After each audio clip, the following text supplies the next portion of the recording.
Hello, everybody. Welcome into the GSMC Sports Podcast. I am your host, Jeremy Lapidus. So happy to be back with y'all here today on a beautiful, if not hot, outside, at least here in Virginia, June 18th. I do have some bad news to bring to you before the end, before we really get into our show here, a championship potential show here. We are coming to the end of our journey. We're coming to the end of our show. Monday will be our last show here. I will still be doing other things. You can find me all across the internet. We'll be re-upping the Triple Threat show, which is a show that I used to do back when I was at college with the radio. So we'll be back there if you still want to see the same kind of sports coverage every single day.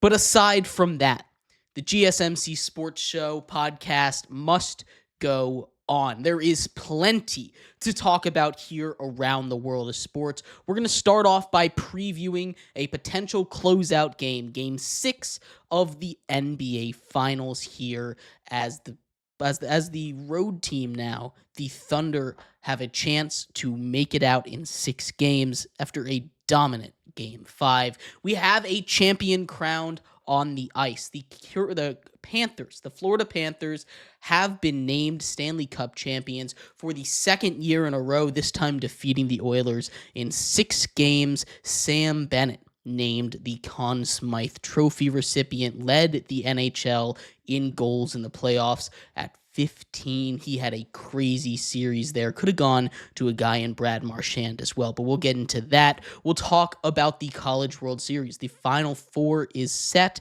actually now down to the Final 3 with the Coastal Carolina victory over Louisville today. We'll talk about that and much more. But before we get into any of that, remember, if you would like to be an even bigger part of the show than you already are, all you need to do is go to gsmcpodcast.net. Or if you're on YouTube, you can use that super chat feature. If you do either of those two things, a message should pop up on the bottom of the screen for you, me, and everybody else around the world to see. If you do have a burning question about sports, anything at all that you would like to ask, go ahead and throw that in the comments. Throw it in the chat. I will get to it as soon as I possibly can. I appreciate everybody so much for sticking around, talking some sports with me here on a beautiful Wednesday, June 18th. But like I was saying, we're going to start off our show here talking all about the NBA Finals. The NBA Finals are here with our first closeout game, which has been such a back and forth series, at least until these last 2 games. We see the Thunder now take a 3-2 series lead. Now, teams in this situation in NBA's Finals history have won 74% of the time. Teams in this situation, like the Thunder are in, have won 80% of the time with a 3-2 lead, 74% of the time, like I said, after taking a 3-2 lead from a 2-2 series. This is going to be a really huge game. Of course, the story from last night, from the last game that they played, was the dichotomy between the play of the stars. You had on the Thunder side your top 2 guys in J-Dub, who went for 40, by the way. He's been incredible all playoffs long, especially in this series. His scoring output has increased every single game, up to 40 points in a huge game to help take control of the series back from Indiana. After the Thunder were really scuffling, they'd given up home court advantage. Now they have it back. They go back to Indiana, but it wasn't like Shea did nothing. SGA added 31 points of his own in Game 5. They combined for 71 total points en route to an 11-point victory over the Pacers. The dichotomy comes on the other side with the Pacers star in Tyrese Halliburton, who finished with 4 points. 0 for 6 from the field, 0 for 4 from 3 turnovers overall. He had a bad night. And I know people are going to bring up that injury. It's a really tough and delicate process. The politics of it are going to be not good for Tyrese Halliburton. either way, but you have to look at the way that game 5 played out to take a look at what game 6 is going to look like. We know the bench really stepped up for the Thunder in that game, right? You had Aaron Wiggins, who hit 4 threes, starting off 3 for 3. You had a couple of huge shots from Case and Wallace. The defense was stepping up for them. Chet, especially on the defensive end, I was super impressed by. Even when they were getting past that really good perimeter defense, the Pacers had a lot of trouble on the inside because Chet was such a net front presence down there. He was amazing defensively. He also got his own offensively, but defensively, I was so impressed with him. Pacers turn the ball over too often in that game. They take 23 turnovers. You can't have that happen. But Tyrese Halliburton, 0 field goals, 4 points, all off of free throw attempts. TJ McConnell led them back into it. It looked like the Pacers were going to have a second life. TJ McConnell leads them back from down 18 to just a 2-point game in the fourth quarter. Tyrese Halliburton comes in, and it doesn't go well. Again, the story is, and he is injured. He's got a right calf strain, which is tough to play through, no doubt about it, especially with such a physically demanding style of play when they have to go up against a Thunder defense that is just elite, electric in just about every single sense of the word there. You go out with Tyrese Halliburton not 100%, and you see how bad that is for that Pacers team. Pascal Siakam quietly had his best game of the playoffs, or at least of this series, 28, 6, and 5 in Game 5, but it didn't matter because Halliburton, who they rely on to be that aggressive scorer, that downhill guy that pushes the pace, it's hard to push the pace when your leg is hurting you every time you run. And that is where the bread and butter of the Pacers is. If they can't push the pace, this series is over. There's going to be a heavy hand relying on a guy like TJ McConnell again. We saw how well that offense was running when he stepped into that primary role. Now, you can sit here and say, and I can sit here from my cozy chair without knowing the true severity of that right calf strain that they were getting an MRI done on. He's going to play. Tyrese Halliburton, there is not a shot in the world that Tyrese Halliburton sits out for Game 6 or a potential Game 7 if they're able to force that. But the question has to be raised in a game that is the most important of their franchise. Well, I'll just go out and say that. The most important game in Pacers franchise history, at least in the last decade, at least in the last 25 years since they were last in the finals. This is a huge game for them.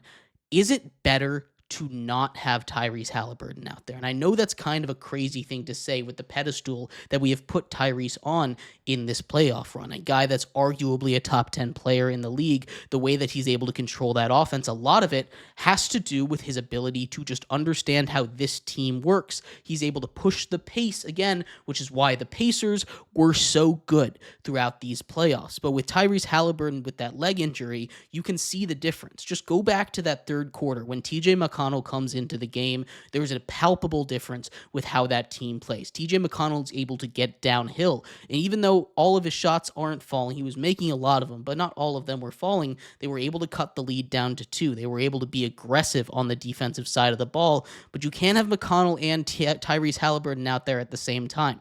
They clash with each other, and they also just are too much of a liability on defense to have on the floor together.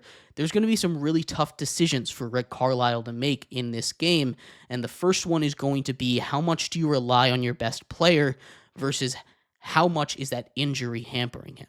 It wasn't necessarily a bad decision to put Tyrese Halliburton out there for the last stretch of games because he's been magical. He has that demon inside of him, that clutch time, that moment gene inside of him that makes him step up, or has all playoffs long, and he's been incredibly clutch, but he just didn't have the juice in Game 5. Now, it has been a couple days. It's been a couple days since Game 5. They get that 2-day rest. They're back at home. The home energy should help, and I think he'll play a lot better. So he's going to go out there and give it his best shot. But if it looks like it did in Game 5 for Tyrese Halliburton, if that's truly is how it looks, there needs to be a strong consideration from Rick Carlisle to think about moving off of Tyrese Halliburton for the rest of the game, or at least in those clutch time moments. Halliburton is a great player. This should not take away from his legacy, but there's not a right way to handle it. If he sits out, people are going to say, oh, you're soft. You're not playing through the most important game of your career through an injury. Do you even care about winning? If he goes out and he plays, people are going to say, and we saw in Game 5, if you're out there, you have to be better. There is no winning for Tyrese Halliburton unless he goes and plays like he can when he's healthy. He's been dealing with this injury since game 2, or at least a similar injury since game 2. He re-aggravated or made it worse in that game 5. They can't have that happen again.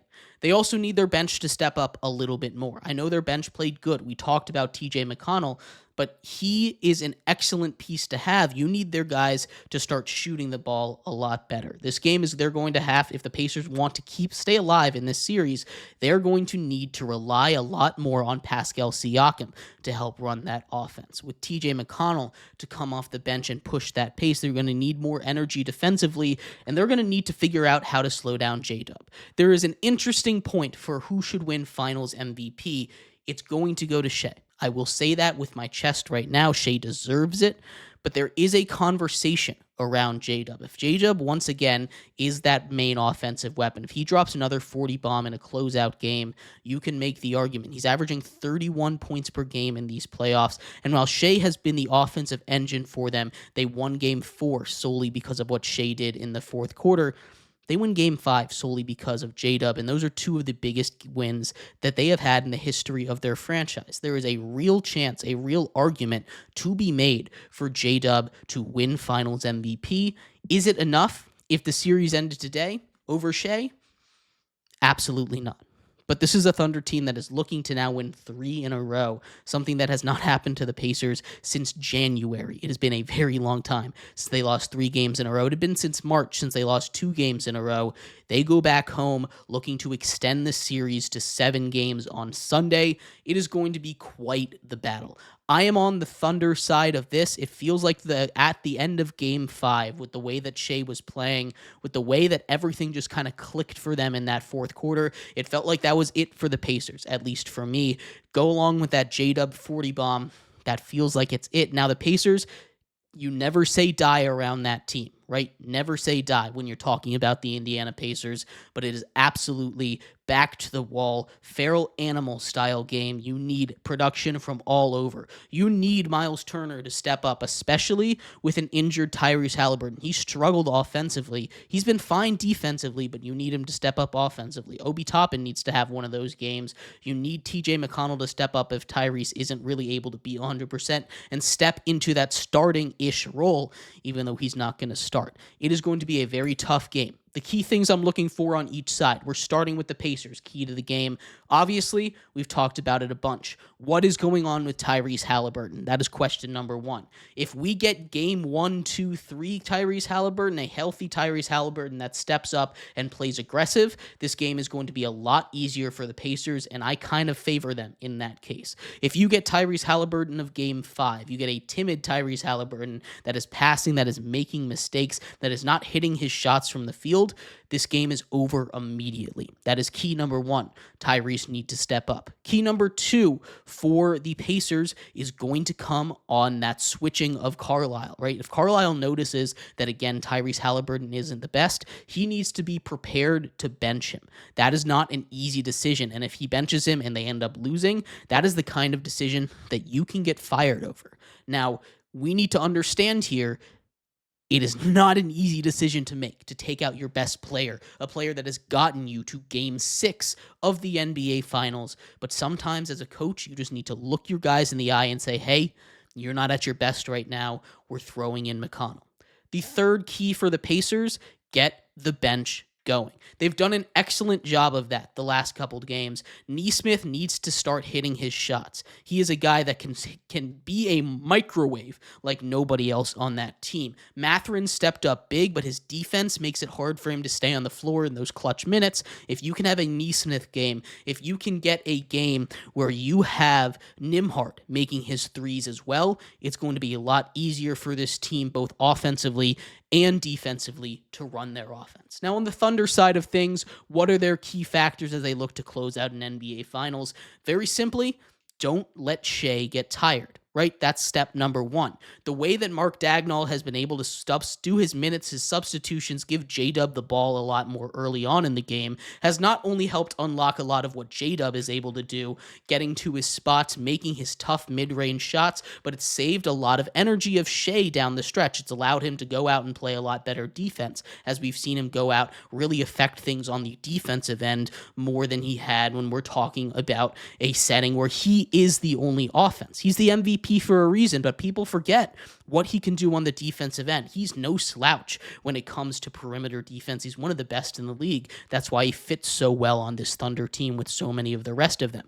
The other key, again, it's going to be the bench. The bench needs to step up for them, whether that be Cason Wallace, whether that be Aaron Wiggins, whether it be Isaiah Joe, or whoever else off the bench comes up and steps up huge. They need to do that. That is how the Thunder close this game out. And the last piece of the puzzle for the Thunder is just going to be J-Dub. We saw what J-Dub did in Game 5, right? 40 points. He's gotten better every single game as far as scoring output goes, but he needs to control those turnovers. If he is going to be the guy that brings the ball up more, there's going to be pressure, and we saw in that run, if you get enough pressure on a guy like J-Dub, he is not necessarily the cleanest with the ball. He can get a little bit sloppy bringing the ball up.